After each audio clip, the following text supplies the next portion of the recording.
মৰাণত কালি যুদ্ধ বিমান অৱতৰণ কৰাক লৈ অৰ্থাৎ ALG এডভান্স লেণ্ডিং গ্ৰাউণ্ডক লৈ যিদৰে এইখন চৰকাৰ লগতে মুখ্যমন্ত্ৰী ডাঙৰে এক প্ৰকাৰ উন্নয়ন বুলি কৈছিলে সঁচাকৈ ভাবিলে আচৰিত লাগে মানে কালিৰ পৰা মৰাণৰ যিবোৰ সমস্যা আছিল সেই সমস্যাবিলাক সমাধান হৈ গ'ল নেকি যুদ্ধ বিমান অৱতৰণ কৰাৰ পিছত মৰাণৰ বাট পথবিলাক মানে সকলো ঠিক হৈ গ'ল নেকি উত্তৰ পূব ভাৰতৰ সামৰিক শক্তিৰ প্ৰদৰ্শনে দেশৰ প্ৰটকলহে ভংগ কৰিলে অসমৰ মৰাণত ALG উদ্বোধন কৰা কাৰ্য দেশৰ প্ৰতিৰক্ষা গোপনীয়তা এক প্ৰকাৰ এইখন চৰকাৰে ভংগ কৰিলে কিন্তু এইখন চৰকাৰে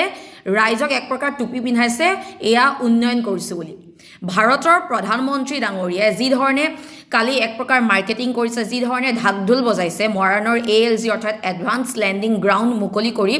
ভাৰতৰ সামৰিক শক্তিৰ দিশত থাকিবলগীয়া যিবিলাক গোপনীয়তা আছে সেই গোপনীয়তাবিলাক এক প্ৰকাৰ ভংগ কৰিছে এইখন চৰকাৰে কাৰণ এই ALGবোৰ সদায় আন শত্ৰু ৰাষ্ট্ৰৰ পৰা গোপনে ৰখা হয় যাতে যুদ্ধৰ সময়ত এই ALGবোৰ ক'ত আছে কেনেকৈ আছে শত্ৰু দেশে যাতে এইবিলাক কথা গম নাপায় এনে এটা স্পৰ্শকাতৰ বিষয় এটাক বিজেপি চৰকাৰখনে কেনেকৈ নিৰ্বাচনৰ বাবেই হওক বা নিজৰ মূৰ্খতাৰ বাবেই হওক ইয়াক লৈ নিৰ্বাচনী এজেণ্ডা কৰিবলৈ এক প্ৰকাৰ উদ্ঘাটন কৰাক লৈ সঁচাকৈ বহুত হাঁহি উঠে আৰু দুৰ্ভাগ্যজনক কথা হয় যিটো আমাৰ দেশৰ প্ৰতিৰক্ষাৰ যিটো গোপনীয়তা সেই গোপনীয়তাই এক প্ৰকাৰ এইখন চৰকাৰে ভংগ কৰিবলৈ তাক উন্নয়ন বুলি কৈছে কালি যিটো ALG প্ৰধানমন্ত্ৰী ডাঙৰীয়াই উদ্বোধন কৰিলে তেনে ALG আমাৰ দেশত ইতিমধ্যে 12ৰ পৰা 15টামান আছে এইবোৰ 1962 চনৰ চীনৰ যুদ্ধৰ পিছৰ পৰাই বনোৱা হৈছিল তেতিয়া প্ৰধানমন্ত্ৰী জৱাহৰলাল নেহৰুৰ দিনত আৰু সেইবোৰ প্ৰধানকৈ আছিল অৰুণাচলৰ পাছিঘাট মেচুকা ৱালং টাৱাং জিৰ' তাৰোপৰি ছিকিমৰ পাকিউং এয়াৰপৰ্ট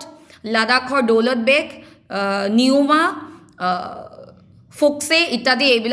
এইবিলাকত আছিলে আৰু গুৰুত্বপূৰ্ণ কথাটো হৈছে তাৰে ভিতৰত লাডাখৰ ALGবোৰ পৃথিৱীৰ অতি উচ্চতাত থকা ALG হয় আৰু তাৰে প্ৰায় গোটেইবোৰ ALG কংগ্ৰেছ চৰকাৰৰ দিনত বনোৱা হৈছিল কেৱল 2008 চনৰ পিছৰ পৰা ALGবোৰ আধুনিকৰণ কৰি সক্ৰিয় কৰা হয় কিন্তু কথাটো হ'ল যে কংগ্ৰেছ চৰকাৰৰ দিনত বনোৱা ALGবোৰ দেশৰ সেই সময়ৰ প্ৰধানমন্ত্ৰী ডাঙৰীয়াই ঢাকঢোল বজোৱা নাছিল কিন্তু কালি যিদৰে উদ্বোধন কৰি ঢাকঢোল বজাইছিলে সেই সময়ত কিন্তু প্ৰধানমন্ত্ৰীয়ে সেই ALGবোৰ ঢাকঢোল বজাই উদ্বোধন কৰা নাছিল কেৱল গোপনে ৰাখিছিল যাতে আমাৰ নিকটৱৰ্তী যিবিলাক শত্ৰু দেশ আছে সেইসমূহে যাতে গম নাপায় আমাৰ বিমান ঘাটিবোৰ ক'ত আছে কিয়নো সামৰিক দিশত এই তথ্যবোৰ গোপন কৰি ৰখাটো যথেষ্ট জৰুৰী হয় কিন্তু এই ক্ষেত্ৰত ৰাজনীতিৰ বাবে প্ৰধানমন্ত্ৰী নৰেন্দ্ৰ মোদী ডাঙৰীয়াই মৰাণৰ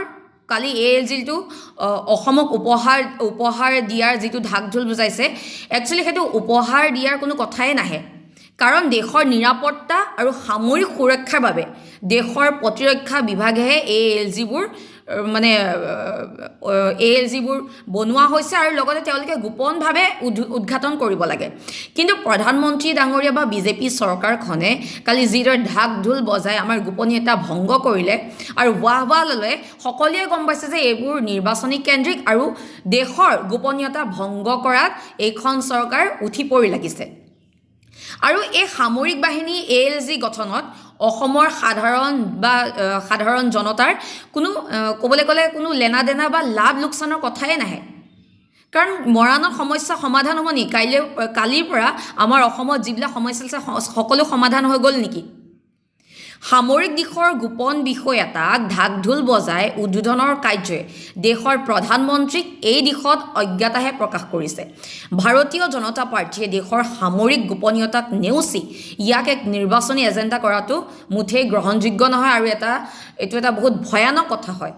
সঁচাকৈ বিজেপি চৰকাৰখনৰ পৰা কি আশা কৰিব পাৰি তেওঁলোকৰ মতে কালিতো মুখ্যমন্ত্ৰী ডাঙৰীয়াই কৈছে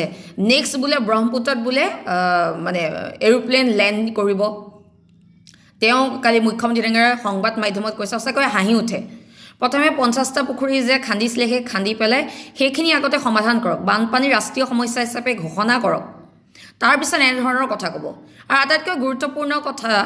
যে ALGবোৰ কংগ্ৰেছ চৰকাৰৰ দিনতে বনোৱা হয় কিন্তু সেই সময়ত এনেদৰে ঢাকঢোল বজোৱা নাছিল কাৰণ দেশৰ প্ৰতিৰক্ষাৰ